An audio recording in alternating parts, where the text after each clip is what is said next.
I think we can all come together and just band together and say that Mizuhara's freaking grandma is like the best ever.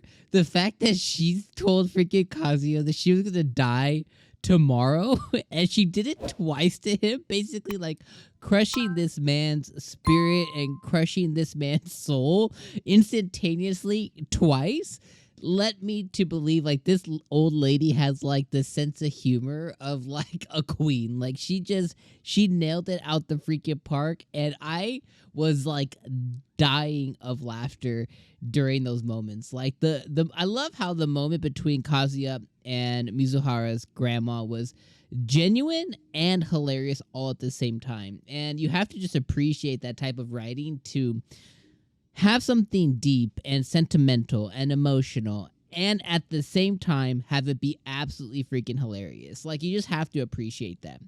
Now, I'm going to talk more about the grandma scene as the video goes on, but I definitely want to hit on that out the gate of like, yo, Mizuhara's grandma is like, she's a G. Like, she's like, you know, like a G thing. She over there just like crip walking, you know what I mean, on Kazuya's heart. I absolutely loved it. So the other thing that I want to talk about too is, I think at this point, we can all agree that if you're here watching this video, clicked on my video today, and you are in the second season of Rent a Girlfriend, we all know Kazuya is trash. Just like he's depicted in the anime, he's trash. But he is also a trash MC. He's a trash main character. Like, he's poorly written, he's annoying, like, he rubs me the wrong way, like, he irritates us. And maybe I'm saying us. He irritates me. Let me know if he irritates you, but he irritates the crap out of me. But I keep watching anyways, and I still like it. I don't. It's so hard to say like, yo, well, do you like hating yourself in the face? Yeah, sometimes it feels good. That's kind of like the feelings that I get here. Like, I told you guys last week, and if you weren't here, that's okay. What I was talking about last week was Rent a Girlfriend is one of the few like manga series that I own. Like, I'm virtually on this channel like 98.85% anime only. And there is only like 4 or 5 manga series that I own, and like 3 or 4 light novel series that I own. Otherwise, like, I don't really collect. I don't read. I don't have time. I don't have time to read. I simply don't have time. Like, I barely have time just to watch these anime and then put something on YouTube. Like, that's really all the time I have, because I have another YouTube channel and then just, you know, life stuff, right? So I barely have time, but it's one of the series that I own, and it's just because like the first season I vibed with it so hard. I was like, I wanted to know more and like read more about it. So it's like I have that series, and I think it is adapted beautifully. And the annoyances when you read, like they're times 10 seeing it on screen, and I'm referring to Kazuya specifically here. But again, like I said, it's like, it doesn't matter. I love the series regardless, because it's just it's special. And the things that I find special is when I look past the annoyance, there is some genuality in Kazuya as a character as he's written and depicted. And I think that was shown heavily during this episode in like 3 instances.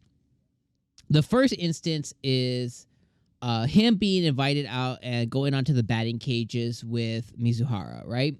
So, or CHIZURU, whatever. So he goes into the batting cages with CHIZURU, and he has that moment of, you know, he is misrepresented, or I guess he's confused for her boyfriend, and I think that the way he reacted to that was really, really cute. Because he was like, oh, I never, like, it's, you know, he has such a bad view of himself that he can't even view himself being to that level, like being her boyfriend yet. So I think his reaction was cute. Then you have the next thing where she goes to high five him, and I was like, yeah, our boy's getting a win. I would count that as a W. The next moment of cuteness or clarity or genuineness was during the conversation with Grandma CHIZURU, right? So she's talking to him about how CHIZURU really was as a child, how she was bullied, how she's needy, how she basically she wears a face, she puts on a depiction of armor, but the reality is her, like, she's soft, on the inside, which is totally okay. And I think a lot of us can, like, really resonate with, like, in certain instances, in certain parts of your life, you put on a show, you put on an act, you are different than who you are. And I think we can all totally vibe with that. Then the grandma asks him to take care of her, essentially. And, he has another moment of genuineness because of the weird situation that he's in. His moment of genuineness is that he knew in that moment he couldn't respond with, yeah, I'll take care of her forever, because he doesn't know what him and her and forever, they may not even go together. But what he could convey was his truest feelings, was that he's in love with her and he loves her. And I was like, that is awesome. And I was like, I was hyped for it. The next thing is in that same scene with the grandma, he's talking to her about how CHIZURU performed during her play. And you can even see it in that moment when he talks to her. He goes from, a nervous wreck and not sure how to, like, fumbling over his words a little bit, being nervous. And the moment that she asks him about that, because it's like when you're having the blandest conversation, and then they suddenly ask you about a favorite movie, or about your spouse, or your kids, or a video game, and or a sports team, or just something that you have a strong interest in, right? Like, I'm talking to somebody about, fishing, and suddenly they ask me about, like, hey, Charizard in Pokemon Go or something. I don't know, whatever. Like, your demeanor and everything swaps and switches. And that's exactly what happened to Kazuya. Like, the moment that grandma asked him, like, all his barriers, all those walls that he had up were immediately crushed down. He rushed to the gates, essentially. And he began just like, yeah, she was amazing. She was awesome. She was beautiful. She was charismatic. And she was all these things. And the grandma can feel that energy, his genuineness when he's talking about her. There's no bullshit behind that. So you have to really love that and appreciate it. And that definitely gets him brownie points with grandma, because he is being so genuine. And you can feel when a person's being genuine, that's going to make grandma love him even more. And then on the fact where he said, I love you, I love her, whatever, then that gets some brownie points there too.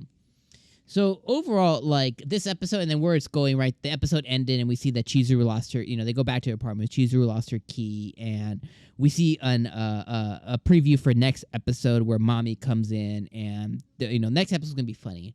But that's kind of where the episode was, and I love that this episode that CHIZURU was the one asking him out on a date. I love that it was CHIZURU's grandma that wanted to see him this time, not Kazuya's grandma.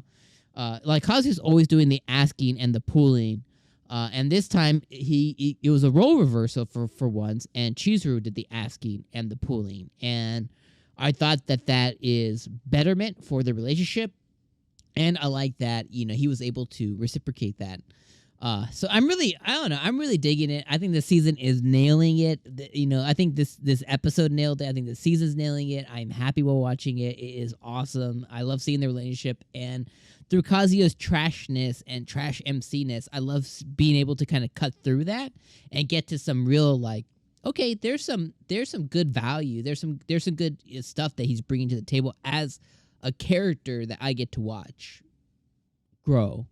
So I'm going to leave you guys on those thoughts there. Let me know what you thought about this episode of Rent-A-Girlfriend, Season 2, Episode number 2. I'm going to see you guys next week for Rent-A-Girlfriend Fridays. And you guys have a great rest of your weekend, or whenever you're watching us, have a good rest of your day. And we'll see you on the next one. Peace up. A town down. Laters.